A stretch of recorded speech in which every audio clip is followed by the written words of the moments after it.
além das dificuldades que eles foram entrando, e Deus permitiu que eles passassem por isso, tinha as dificuldades do mundo secular, que são de conforto no teu lar, de conforto no templo, de conforto nos lugares abertos, porque na época não existia templos, eram muitos lugares abertos para cultuar a Deus.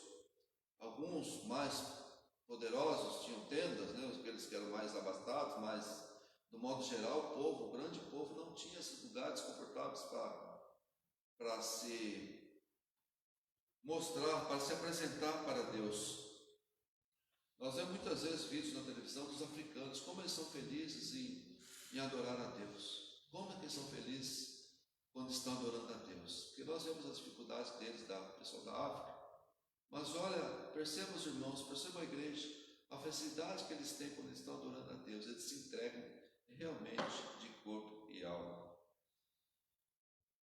tomando as decisões em meio às crises. Nossas escolhas têm um grande peso em nossa vida, no presente e futuro. Precisamos entender que Deus permite que passamos por testes para apreciar qual decisão iremos tomar. Não relatam, aliás, exemplos de pessoas que foram testadas no quesito fé e foram aprovadas, como Noé, Abraão, Moisés, Ruth, Esther, Paulo, entre outros. Isaac também pode ser incluído nesta galeria. Deus foi bem claro que ele não deveria descer ao Egito, pois ali em Gerar ele seria abençoado. Com sua escolha em obedecer e permanecer em Gerar, Isaac nos fez ver que além de conhecermos a vontade de Deus, é preciso decidir obedecer ou não. Tomar as decisões no meio das crises. Igreja, Deus nos dá o livre-arbítrio. Nós possamos adorá-lo ou não. Deus não nos proíbe de fazer. Deus não nos proíbe de pecar. É o livre-arbítrio. Você quer olhar algo que é indecente? Você olha. Mas Deus não está permitindo que você faça isso. Você quer ficar de olho comprido na mulher do vizinho? Você vai ficar de olho comprido na mulher do vizinho. Mas Ele não está permitindo que você faça isso. Você quer roubar? Você quer subtrair algo do próximo? Sem pedir, sem comprar? Deus também não permite isso. Aliás, Deus permite, mas não aprova. Deus permite o que você está fazendo. Agora, veja bem, tem muitas pessoas por aí culpando o demônio em tudo de errado que ele faz. Culpando o demônio. E o demônio cada vez mais está se enchendo. Está se enchendo. Oba, estão se lembrando de mim. E a adoração a Deus, onde fica nesse espaço? E a palavra que você aprendeu? Os 10 mandamentos que você estudou? E a palavra de Deus que você estuda e aprende toda semana? Onde vai parar? Você sabe que é errado. Mas Deus permitiu, mas você sabe que é errado. Uma coisa é Deus permitir algo que vá te engrandecer espiritualmente e que vá te melhorar a sua vida materialmente. Isso é uma coisa. Outra coisa é você fazer algo que Deus não permitiu. Eu costumo pensar da seguinte maneira: o silêncio de Deus, eu creio que seja o sinal amarelo. É para você pensar, para você orar mais, para você ajoelhar mais, para você buscar mais a Deus, para Deus realmente te mostrar aquilo que é para ser feito, aquilo que é para fazer, aquilo que é para comprar, aquilo que é para falar. Esperar um pouquinho mais. Eu costumo dizer isso, que o silêncio de Deus é um sinal de alerta, é um sinal amarelo que está aceso, que é para você pensar mais, para você meditar mais, para você ir mais a fundo no lado espiritual, para ver o que realmente Deus requer de você. Mas nós temos que muitas vezes tomar essas decisões diante de Deus, não por nós mesmos, não por si só, diante de Deus. Tópico 2.3, avaliação do cenário. O cenário que Isaac estava vivendo era desesperador. Havia uma grave crise. Não era uma pequena anormalidade. Era tempo de escassez de alimento e isso envolvia uma série de questões: empobrecimento, doenças e desequilíbrio emocional, entre outros. Podemos dizer que a crise presenciada por Isaac é semelhante à que passamos recentemente no mundo. Contudo, mesmo em meio à crise, o Senhor abençoava Isaac em tudo. Afinal, quem segue as recomendações das Escrituras não só vai triunfar sobre os problemas, mas também vai evitar muitos outros. O texto bíblico nos mostra que a prosperidade divina outorgada a Isaac chamou a atenção dos filisteus. Está lá em Gênesis 26:16. O cenário que Isaac estava vivendo era desesperador. Imagina um cenário de fome, de miséria, de crise, de anormalidade, de pessoas nervosas. É lógico, obviamente não se conhecia depressão na época, mas um desequilíbrio emocional, entre outros, que nós não cito aqui, mas eu creio que também deveria ter muitos assassinatos na época, deveria ter muitos homicídios na época. Mas o que Deus pede? Para que nós avaliemos esse cenário primeiro. Porque são várias questões. Podemos fazer o quê? Avaliar esses cenários. Procurar resolvê-los ou contorná-los. E estabelecer prioridades. O cenário está assim, assim. Não, primeiro nós vamos fazer uma frente para aquele lado, depois nós vamos para outra que tem menos prioridade, que pode esperar um pouquinho mais. Então esta é a avaliação do cenário. E aqui diz que o Senhor, apesar do cenário ser bem desolador na época, mesmo assim o Senhor abençoava Isaac. Deus prometeu a terra para ele. Ele queria ir para Israel, não, Deus não vai para Gerar. Deus já prometeu ir lá. Ele encontrou, torna a repetir os mesmos problemas que o seu pai Abraão teve no passado. O texto bíblico nos mostra que a prosperidade divina otorgada a Isaac chamou a atenção dos filisteus. Quer dizer, Deus deu autorização para que Isaac fosse próspero. Deus liberou para ele essa prosperidade. Deus liberou para ele essa bênção. Isaac chamou a atenção dos filisteus, que está em Gênesis 26:16. Vamos ler essa passagem, igreja? Está lá em Gênesis 26:16. Vamos ver o que Deus fala para Isaac.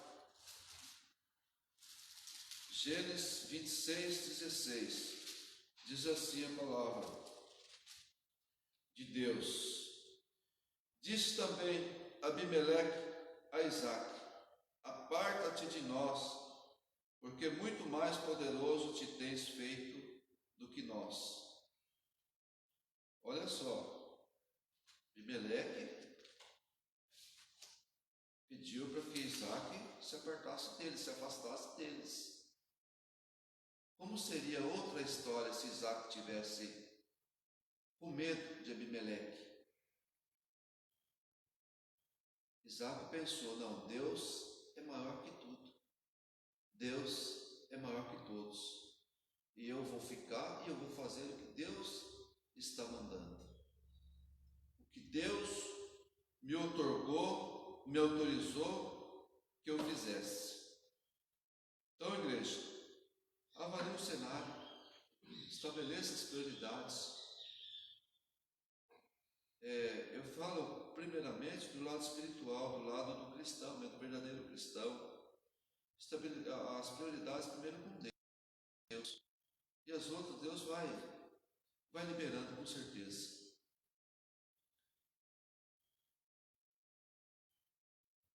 Eu ensinei que, este é do comentarista também, igreja, devemos acreditar que a crise é uma porta de oportunidades para termos experiências com Deus. Infelizmente, igreja, muitos que estão buscando a Deus Deus agora nesta fase de pandemia. Infelizmente, isso é fato. Muitos não ficarão na presença de Deus. Muitos não permanecerão na presença de Deus, infelizmente.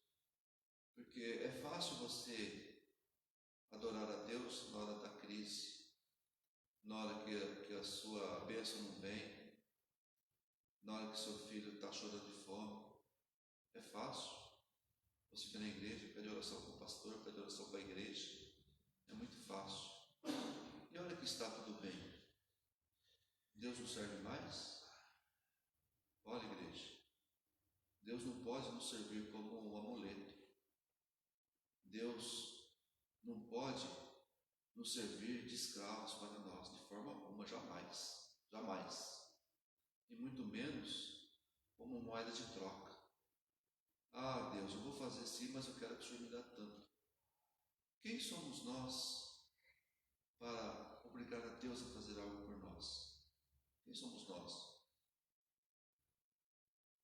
E eu vou dizer uma coisa que todos já sabem, todos os irmãos já sabem, mas sempre é bom repetir. Deus, sem nós, continua sendo o grande Deus. Nós não deixamos de ser filhos dele, mas ele continua sendo Deus. E nós sem Deus, igreja, está difícil? Está difícil? Com Deus está difícil? Solta das mãos de Deus. Vá adorar outros deuses por aí. Tópico 3. Prosperidade em tempo de crise.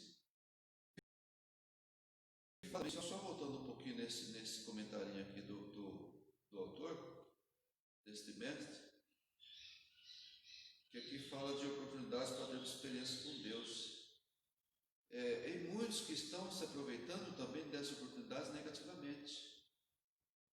Como nós sabemos, nós temos lido, temos ouvido de pessoas, de autoridades, de políticos que estão ganhando dinheiro em cima desta crise.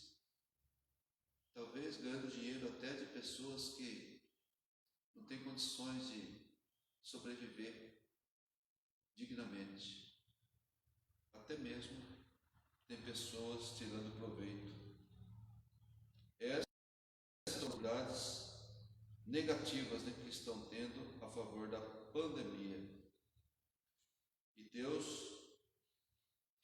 nos fala que em qualquer momento, qualquer situação, nós devemos somente adorá-lo. Tópico 3. Prosperidade em tempo de crise. O fato da bênção do Senhor estar sobre Isaac era a razão de sua prosperidade, mesmo em tempos de crise. A Bíblia nos revela que aquele que obedece à voz do Senhor, assim como Isaac, prospera em meio às adversidades. Pode ser, igreja, que essa lição de número 1 pode ser que esteja muito repetitiva para alguns, mas é desta maneira que Deus quer que seja passado algo para a igreja, que é para fixar realmente na cabeça dos irmãos que a prosperidade só pode vir lá do alto. A prosperidade não vem do homem. A prosperidade verdadeira não vem do homem. A prosperidade enganosa é você abrir a tua mão e alguém fazer um depósito para você ou te ofertar algo na esperança que te compre, porque amanhã, se ele precisar, ele sabe que pode contar com você para alguma coisa. A prosperidade divina, a prosperidade de Deus é diferente. Deus não requer nada em troca. Deus não requer nem que nós o adoramos, porque é o livre-arbítrio que nós damos, que nós temos diante de Deus, que Ele nos dá, Ele nos apresenta esse livre-arbítrio. Mas nós, como cristãos, nós sabemos que a resposta para Deus é adoração. que nós temos que entregar a Ele. É o evangelismo que nós temos que fazer, volto a repetir. É a caridade que nós devemos ter no coração, incondicionalmente. Então, igreja, a prosperidade divina, ela não requer nada em troca, somente que nós o adoremos em espírito e em verdade. A Bíblia nos revela que aquele que obedece à voz do Senhor, assim como Isaac, prospera em meio às adversidades. Pode ser que essa prosperidade, igreja, venha a toque de conta-gotas, mas vem. Tópico 3.1. A prosperidade em tempo de crise dependerá da sua atitude, ou da nossa atitude.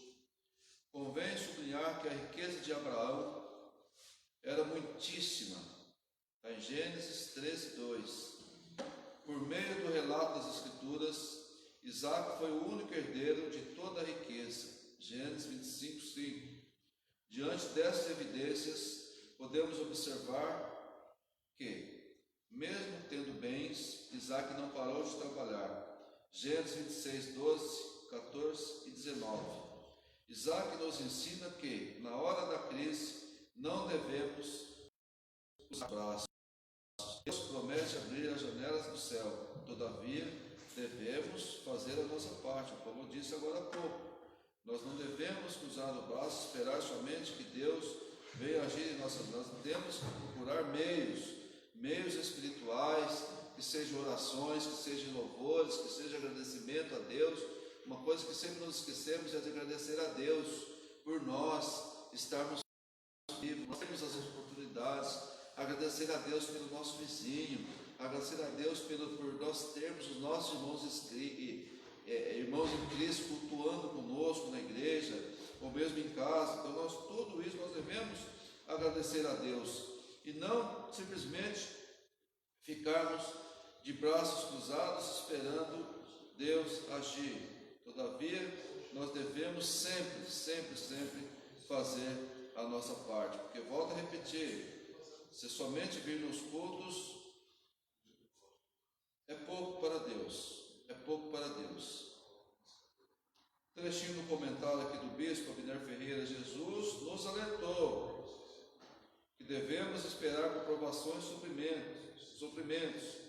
Por isso, faz parte da vida cristã, e ele disse: os irmãos conhecem já, no mundo tereis aflições, mas tenham bom ânimo. Tópico 3.2. As promessas de Deus são uma fonte de bênção inesgotável.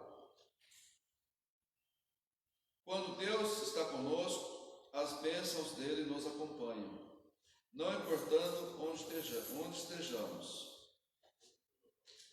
Na vida de Isaac, a bênção do Senhor estava sobre ele. Apesar dos filisteus entulharem os seus poços, Isaac não se abateu e continuou cavando, mesmo vivendo períodos de crise e diversas tentativas de lhe parar. Isaac perseverou. Assim como Isaac, devemos ter a certeza de que existe um manancial de Deus fluindo em nossas vidas. Os irmãos conhecem muito bem o que é um poço. O poço é muito fundo para poder pegar água lá no fundo. Imagine nós com um poço aberto, um poço cavado, e chega enche teu poço de entulho. Aquele poço, igreja, dificilmente vai dar para você cavar no mesmo local. Se fosse terra sim, mas entulho já seria quase que impossível, a não ser que seja com uma broca própria para perfurar poço. Mas vamos lá. Tempo da lei. Imagine a igreja, o irmão ou a irmã perfurando um poço, ou cavando um poço, e vai teu vizinho lá e enche esse poço de entulho. É para você se irar, não é? Seria para nós nos irarmos. E como cristão não, nós vamos fazer o quê? Entrega na mão de Deus. Senhor, coloca tuas mãos. Senhor, me dê forças para cavar de novo. E esta é a vida do cristão, igreja, sempre estarmos cavando, porque sempre haverá trincheiras, sempre haverá lugares que precisam ser cavados, que precisam ser escalados, que nós precisamos entrar para que nós possamos falar do amor de Deus, para que nós possamos falar da prosperidade divina e de suas bênçãos espirituais. Tópico 3.3. Mesmo em meio à crise, todos reconhecerão que Deus é contigo. A vida de Isaac nos faz ver que a presença de Deus já está dentro de nós. Onde quer que estejamos, esta preciosa é conosco.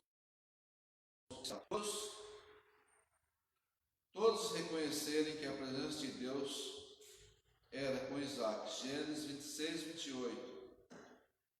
Para que todos reconheçam Deus na sua vida. Gaste tempo em sua companhia. Cultive uma íntima intimidade com o Senhor. O próprio Deus se encarregará de conceder as suas bênçãos sobre a sua vida, assim como fez com Isaac.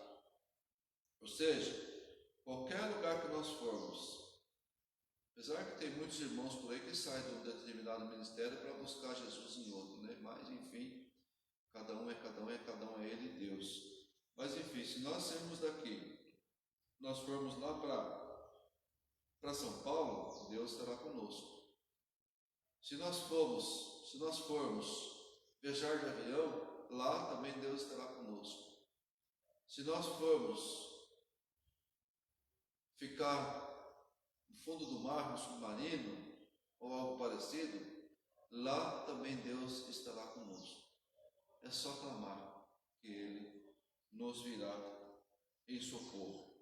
Então, igreja, vamos ter mais vida íntima com Deus. Vamos ser amigos de Deus mais, um pouquinho mais. Vamos nos procurar sermos mais íntimos. Tem horas, irmãos e irmãs, que nós precisamos do particular com Deus. Só nós e Deus. Sem os irmãos em Cristo, sem o pastor, sem a igreja, sem nossa esposa, sem nossos filhos do lado. Entre no seu quarto, feche a porta e tenha um momento íntimo com Deus, verdadeiramente. Se derrame, igreja. Vá até o pó, coloque sua cara no pó. Vamos ter essa intimidade mais com Deus. É isso que nós estamos precisando nos dias de hoje, é sermos mais íntimos com Deus. Espero que os irmãos tenham captado um pouquinho mais da palavra de Deus, porque é tudo abençoado, é tudo de acordo com o que Deus manda fazer.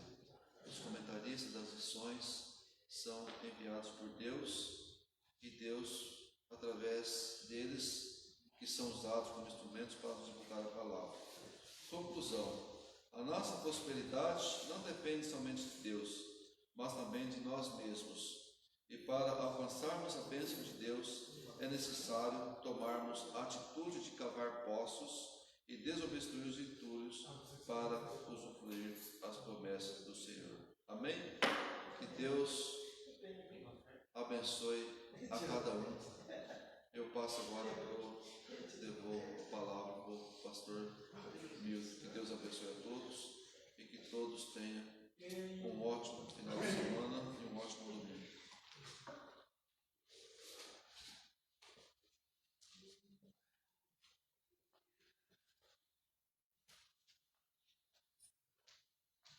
A paz do Senhor, igreja. A paz do Senhor. Que Deus abençoe o evangelista Cláudio por esta lição, nesta manhã, onde nós aprendemos um pouco sobre prosperando em meio às crises, né? É uma lição de suma importância para os nossos dias de hoje. Hoje nós enfrentamos uma grande crise e muitos estão pensando como prosperar em meio a essa crise. A Bíblia ela vai nos ensinar, a palavra ela está nos ensinando. O professor nesta manhã nos ensinou sobre a prosperidade em meio às crises. Então Deus está no controle de todas as coisas. E o nosso professor, ele lançou algumas perguntas no questionário desta lição.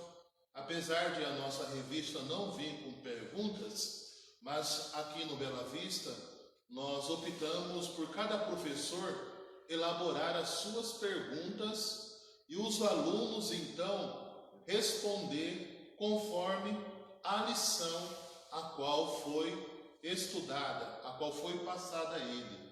Então a primeira pergunta que o evangelista Cláudio fez nesta lição: em quais momentos da vida do cristão que a fé nos faz muitas diferenças? Em qual momento da vida do cristão que a fé, ela nos faz muitas diferenças? Essa é a primeira pergunta.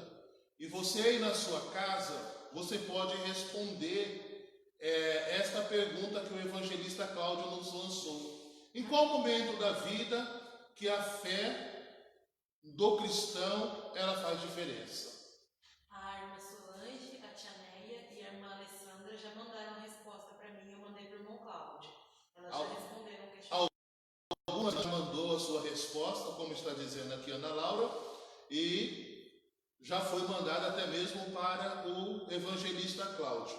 Eu estudei a revista ontem, não sei se a minha resposta está certa, mas eu coloquei na minha resposta que são as provações, que são nas provações e nas lutas, que a nossa fé faz muita diferença. Essa foi a minha resposta.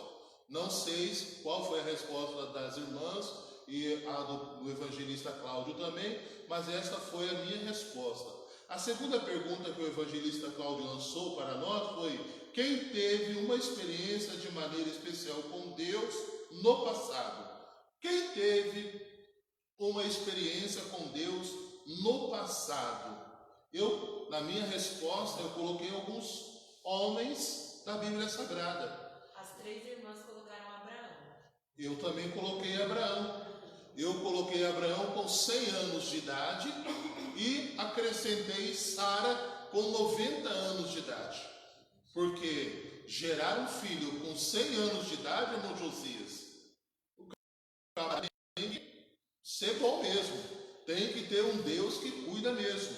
A terceira pergunta: como é sabido através das Escrituras Sagradas que Abraão e Isaque passaram por momentos de crise em suas terras? Onde Isaque foi buscar refúgio? Em Gerar, na terra dos filisteus. As três também. Se você respondeu que foi em Gerar, na terra dos filisteus, você está correto. É a resposta certa. Isaque, o desejo dele era descer para o Egito, mas ouvindo Deus,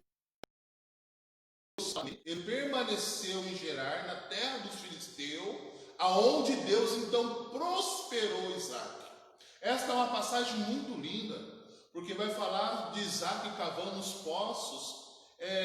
Eu costumo dizer, né, como diz a missionária lá de Botucatu, que dá uma mensagem, né? Aqui dá uma mensagem.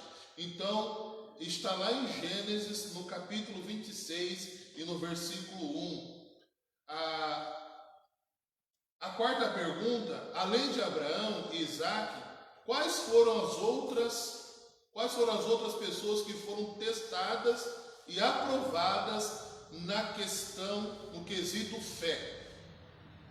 Meu Deus, muitas.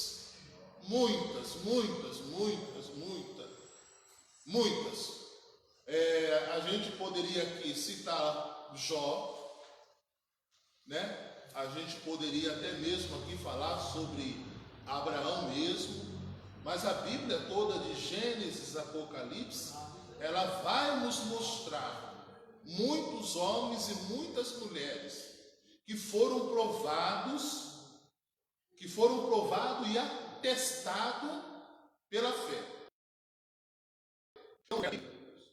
Que ela me chama muita atenção.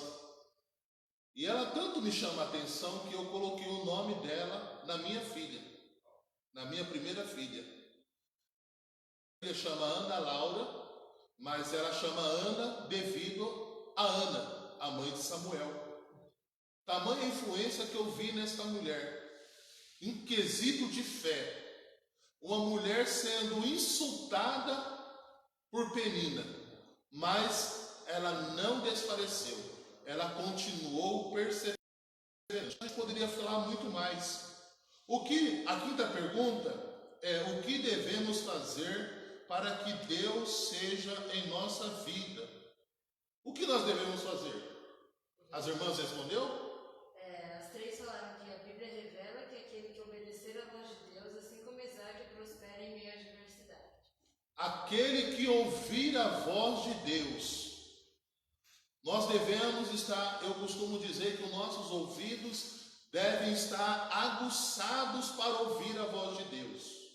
Quando nós ouvimos a voz de Deus, nós prosperamos em meio à adversidade. Eu me lembrei agora, igreja, do profeta Balaão, que foi necessário Deus abrir a boca da mula. Olha só, Deus abriu a boca da mula para falar com o tal do Balaão. E olha que Deus já tinha falado com ele. Mas mesmo Deus falando com ele, olha só, aí então Deus faz com que a mula fale com Abraão. Eu creio que a resposta das irmãs, a irmã Alessandra, a irmã Sidneia e a irmã Solange, responderam corretamente, tá bom? E que Deus venha abençoar as irmãs, a congregação aqui do Jardim Bela Vista. E eu quero convidar você para a ceia do Senhor nesta noite. Nesta noite nós teremos a Santa Ceia do Senhor. Às 18h30 nós já estaremos aqui na nossa congregação com a ceia do Senhor, com a Santa Ceia do Senhor. Outro sim, aquele irmão e irmã que puder nos ajudar com a campanha do quilo, para nós estarmos confeccionando alguma cesta para ajudar as pessoas necessitadas. Nós juntos possamos ajudar os nossos irmãos, tá bom? A próxima lição, que será no próximo domingo, será as adversidades que geram oportunidades. As adversidades que geram oportunidades. Eu digo que são adversidades que geram bênçãos para a nossa vida.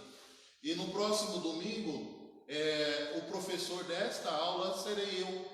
Nós estaremos aqui com você para nós passarmos esta lição. Eu quero convidar você, meu irmão, minha irmã, que queira assistir a aula aqui conosco. Não que você seja proibido de assistir aí na sua casa, não. Mas se você quiser estar aqui conosco, domingo pela manhã, eu lancei algum convite a algumas irmãs, para que se elas quisessem estar hoje aqui, e elas preferiam nos seus lares.